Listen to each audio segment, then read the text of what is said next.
Teman-teman, perkenalkan nama saya Inocencio Giovanni Madi dari kelas 10B. Jadi pada kesempatan ini saya akan menjelaskan salah satu lembaga keuangan yang non-bank, yaitu pasar modal.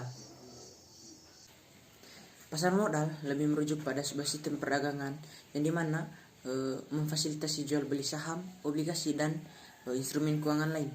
Nah, pasar modal adalah sebuah pasar keuangan yang diorganisir dan struktur dengan baik, yang memungkinkan sebuah perusahaan, pemerintah, dan institusi lain untuk mengumpulkan dana dari investor melalui penawaran umum dan private placement.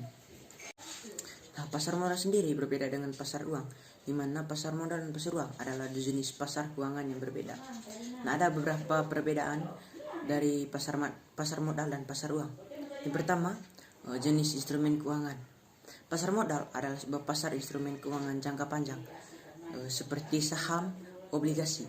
Nah, sementara pasar uang adalah pasar untuk instrumen keuangan jangka pendek, seperti surat berharga komersial, deposito berjangka, dan sertifikat deposito. Lalu perbedaan yang kedua, tingkat risiko, di mana pasar uang umumnya dianggap lebih aman daripada pasar modal karena instrumen keuangan yang diperdagangkan di pasar uang memiliki tingkat risiko yang lebih rendah, dan di sisi lain pasar modal dapat memiliki tingkat risiko yang lebih tinggi dari pasar uang dikarenakan instrumen keuangan yang diperdagangkan di pasar modal memiliki masa jatuh tempo yang lebih panjang dan lebih rentan terhadap fluktuasi harga. Lalu perbedaan yang ketiga adalah waktu perdagangan, di mana pasar uang biasanya memiliki waktu perdagangan yang lebih pendek dari pasar modal. Nah, pasar uang biasanya dibuka hanya pada hari kerja, dan instrumen keuangan dijual dan dibeli dalam waktu yang relatif singkat. Nah, di sisi lain, pasar modal biasanya memiliki waktu perdagangan yang lebih panjang dan lebih fleksibel.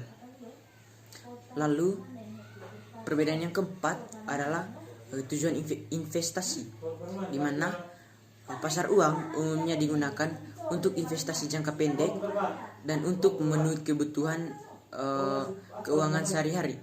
Nah, sementara pasar modal umumnya digunakan untuk investasi jangka panjang dan untuk membiayai kegiatan bisnis ataupun proyek-proyek besar.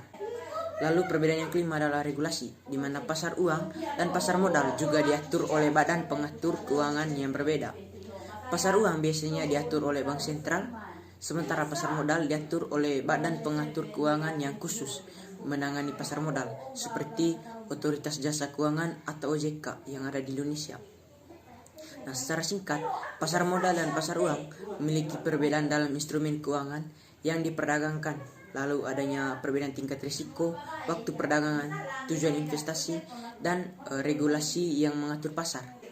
Pasar modal sendiri juga menyediakan kesempatan bagi investor untuk memperoleh keuntungan dari investasi mereka dengan adanya pembelian saham atau obligasi di perusahaan yang sudah go public atau mengikuti penawaran saham atau obligasi lain. Nah, di sisi lain, perusahaan dapat mengumpulkan modal yang dibutuhkan untuk pengembangan bisnis mereka dan membiayai proyek-proyek baru melalui penjualan saham atau obligasi di pasar modal. Nah, pasar modal sering diatur oleh sebuah badan pengatur keuangan seperti Otoritas Jasa Keuangan atau OJK yang ada di Indonesia. Nah, ini berfungsi untuk memastikan keamanan dan keadilan bagi semua pihak yang terlibat dalam perdagangan yang dilakukan oleh pasar modal.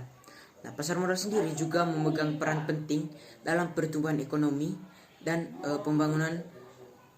pembangunan suatu negara, dikarenakan pasar modal dapat membantu memobilisasi dana dari investor untuk mendukung kegiatan ekonomi yang jauh lebih besar dan lebih luas. Yang berikut manfaat dari pasar modal terbagi menjadi dua, yaitu manfaat bagi emiten dan manfaat bagi investor. Nah, yang pertama, manfaat bagi emiten. Yang pertama, satu, memperoleh modal.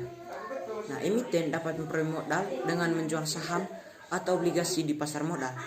Nah, hal ini memungkinkan perusahaan untuk mengumpulkan dana yang lebih besar dan lebih cepat dibandingkan dengan sumber perdanaan lain. Yang kedua, meningkatkan profil perusahaan. Nah, emiten yang terdaftar di pasar modal memiliki profil yang lebih baik dan dianggap lebih kredibel di mata publik, sehingga dapat meningkatkan kepercayaan dan konsumen dari investor. Yang ketiga, likuiditas saham. Nah, saham emiten dapat diperjualbelikan di pasar modal, sehingga dapat meningkatkan likuiditas saham dan memberikan fleksibilitas bagi perusahaan untuk memperoleh dana tambahan. Lalu manfaat yang keempat, peningkatan nilai perusahaan. Nah, emiten dapat mengalami peningkatan nilai perusahaan melalui kenaikan harga saham di pasar modal. Nah, hal ini dapat memberikan manfaat jangka panjang bagi perusahaan dalam bentuk peningkatan kemampuan untuk menarik dana dan investasi. Nah, manfaat yang kedua bagi investor. Yang pertama, diverifikasi portofolio. Nah, maksudnya di sini pasar modal menyediakan berbagai jenis instrumen investasi sehingga dapat menyebabkan investor dapat mengalokasikan dana mereka secara efisien dan mendiversifikasikan portofolio mereka. Lalu manfaat yang kedua, potensi pengembalian yang tinggi. Nah, pasar modal dapat memberikan potensi pengembalian yang tinggi bagi investor dalam jangka panjang. Nah, investasi yang dilakukan dengan baik dapat menghasilkan keuntungan yang sangat signifikan bagi investor. Lalu manfaat yang ketiga, likuiditas investasi, di mana saham dan obligasi yang diperjualbelikan di pasar modal memiliki likuiditas yang tinggi, sehingga investor dapat membeli atau menjual investasinya dengan mudah. Lalu manfaat yang berikut, transparansi. Maksudnya di sini perusahaan yang terdaftar di pasar modal harus memenuhi persyaratan pelaporan dan pengungkapan yang ketat, sehingga investor dapat memiliki akses yang lebih baik ke informasi yang akurat dan transparan tentang perusahaan. Lalu manfaat yang berikut, pengendalian risiko. Nah, investor dapat mengendalikan risiko investasi mereka dengan melakukan analisis fundamental dan teknis serta memilih instrumen investasi yang sesuai dengan profil risiko mereka. Nah, kesimpulannya, pasar modal memberikan manfaat yang signifikan bagi emiten dan investornya. Nah, emiten dapat memperoleh modal dengan lebih mudah dan meningkatkan profil perusahaan, sementara investor dapat mendiversifikasikan portofolio mereka dan memanfaatkan potensi pengembalian yang tinggi. Yang berikut adalah lembaga-lembaga yang terlibat dalam pasar modal. 1. Bapepam.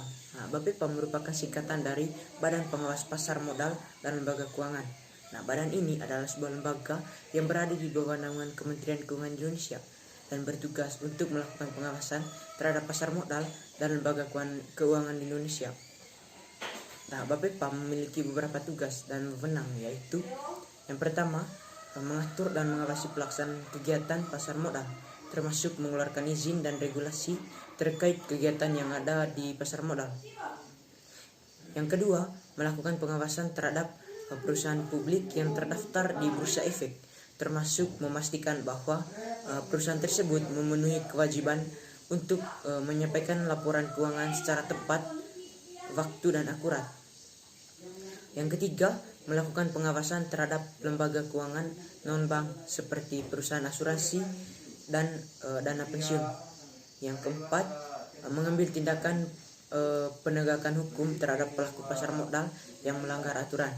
Nah, secara umum, Bapepam ini memiliki peran yang penting dalam menjaga keamanan dan kepercayaan investor terhadap pasar modal. Nah, melalui pengawasan yang ketat terhadap kegiatan di pasar modal dan lembaga keuangan, Bapepam ini berupaya untuk memastikan bahwa pasar modal yang berjalan di Indonesia ini berjalan dengan lancar, adil, dan transparan. Lembaga kedua adalah lembaga penunjang dalam emisi obligasi. Nah, lembaga ini adalah lembaga atau entitas yang berperan dalam memfasilitasi atau membantu penerbit obligasi untuk melakukan emisi atau pembayaran bunga atau pokok. Nah, dalam situasi di mana penerbit tidak mampu untuk melakukannya. Nah, salah satu lembaga penunjang dalam emisi obligasi ini adalah agen pembayar atau trustee, di mana agen pembayar ini bertindak sebagai perantara antara penerbit obligasi dan pemegang obligasi dalam situasi di mana penerbit tidak mampu membayar agen pembayaran akan memastikan bahwa pemegang obligasi tetap menerima pembayaran mereka jika ada aset lain yang dapat digunakan untuk membayar atau memperjuangkan hak pemegang obligasi dalam proses restrukturisasi. Nah, selain agen pembayaran, ada juga lembaga penjamin atau guarantor yang dapat membantu penerbit obligasi dalam situasi di mana penerbit tidak mampu untuk melakukannya. Nah, lembaga penjamin akan memberikan jaminan bahwa penerbit akan bayar bunga atau pokok pada waktunya, dan jika tidak, lembaga penjamin akan membayar atas nama penerbit. Nah, ketika sebuah obligasi mengalami omisi, lembaga penunjang dapat membantu memperbaiki situasi tersebut dan meminimalisir dampak negatif pada pemegang obligasi. Namun perlu diingat bahwa setiap lembaga penunjang memiliki aturan dan persyaratan yang berbeda-beda, dan keputusan tentang apakah akan menggunakan lembaga penunjang tersebut harus dipertimbangkan dengan hati-hati oleh penerbit obligasi dan pemegang obligasi. Yang ketiga, lembaga penunjang pasar sekunder. Nah, lembaga ini adalah sebuah institusi yang membantu memfasilitasi perdagangan instrumen keuangan di pasar sekunder. Nah, ada beberapa contoh lembaga penunjang pasar sekunder yang meliputi: 1. Bursa efek, di mana Bursa Efek adalah sebuah lembaga yang mengorganisir perdagangan saham, obligasi, dan instrumen keuangan lain antara pembeli dan penjual. Lalu yang kedua, lembaga clearing. Nah, lembaga ini membantu menyelesaikan transaksi pada pasar sekunder dengan memverifikasi kepemilikan dan menyelesaikan pembayaran. Lalu yang ketiga, lembaga penjamin emisi efek. Nah, lembaga ini bertanggung jawab untuk mengelola proses penerbitan saham atau obligasi yang baru yang ada di pasar sekunder. Lalu yang keempat, perusahaan efek. Nah, perusahaan ini memberikan jasa dalam menjual dan membeli saham, obligasi, dan instrumen keuangan lainnya di pasar sekunder. Lalu yang kelima, depositorium sentral. Nah, lembaga ini bertanggung jawab untuk menyimpan dan memfasilitasi perdagangan saham dan obligasi yang tercatat dalam sebuah sistem elektronik. Semua lembaga ini berperan penting dalam memfasilitasi perdagangan yang ada di pasar sekunder dan dapat memberikan keamanan dan efisiensi dalam sebuah proses perdagangan instrumen keuangan yang terjadi di pasar sekunder. Yang berikut adalah produk-produk yang ada di pasar modal.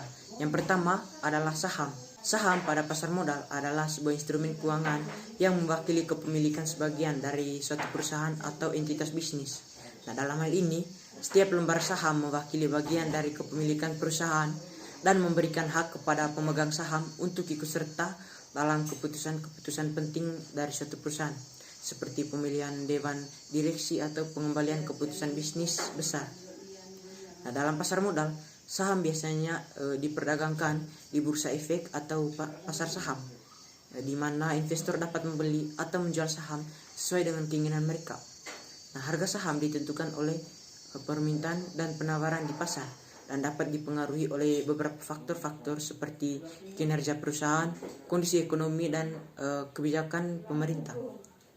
Nah, investasi di pasar saham dapat memberikan potensi keuntungan jangka panjang yang signifikan, tetapi juga melibatkan risiko yang cukup besar. Oleh karena itu, sebelum memutuskan untuk berinvestasi di pasar saham, disarankan agar investor melakukan riset terlebih dahulu dan memahami risiko dan potensi keuntungan yang terkait dengan investasi tersebut. Yang kedua, reksadana. Nah, reksadana adalah salah satu bentuk investasi pada pasar modal di mana sekelompok investor mengumpulkan dana mereka yang dikelola oleh manajer investasi profesional. Nah, manajer investasi tersebut akan menginvestasikan dana yang terkumpul ke dalam berbagai instrumen keuangan seperti saham, obligasi, dan pasar uang yang disesuaikan dengan tujuan investasi dari setiap reksadana tersebut. Nah, reksadana memiliki keunggulan yaitu dapat memungkinkan investor dengan modal kecil untuk mengambil bagian dalam investasi di pasar modal karena mereka dapat membeli unit penyertaan reksadana dengan nilai kecil. Selain itu, dengan adanya manajer investasi yang ahli, investor tidak perlu mempelajari secara detail tentang pasar modal dan instrumen keuangan yang tersedia. Tapi investor tetap harus memperhatikan risiko yang terkait dengan investasi di reksadana, seperti risiko pasar dan risiko manajemen investasi. Nah, oleh karena itu, sebelum memutuskan untuk berinvestasi di reksadana, sebaiknya investor mempelajari profil risiko dan prospek investasi dari masing-masing reksadana yang tersedia. Yang berikut adalah waran. Waran pada pasar modal adalah instrumen keuangan yang dapat diperdagangkan seperti saham, tetapi memberikan hak kepada pemegang waran untuk membeli saham tertentu dengan harga dan jangka waktu yang telah ditetapkan sebelumnya. Nah, waran merupakan suatu opsi yang diberikan hak kepada pemegangnya untuk membeli saham dari perusahaan yang menerbitkan waran dengan harga yang telah ditetapkan. Nah, jangka waktu waran biasanya lebih lama dari opsi pada umumnya dan dapat berlangsung hingga beberapa tahun. Nah, waran sendiri dapat diperdagangkan di pasar sekunder seperti saham dan harganya dipengaruhi oleh faktor-faktor seperti harga saham yang mendasari, lalu volatilitas pasar dan jangka waktu yang tersisa sebelum kadaluarsa waran. Jadi itu saja dari saya. Semoga dapat bermanfaat bagi teman-teman. Sekian dan terima kasih.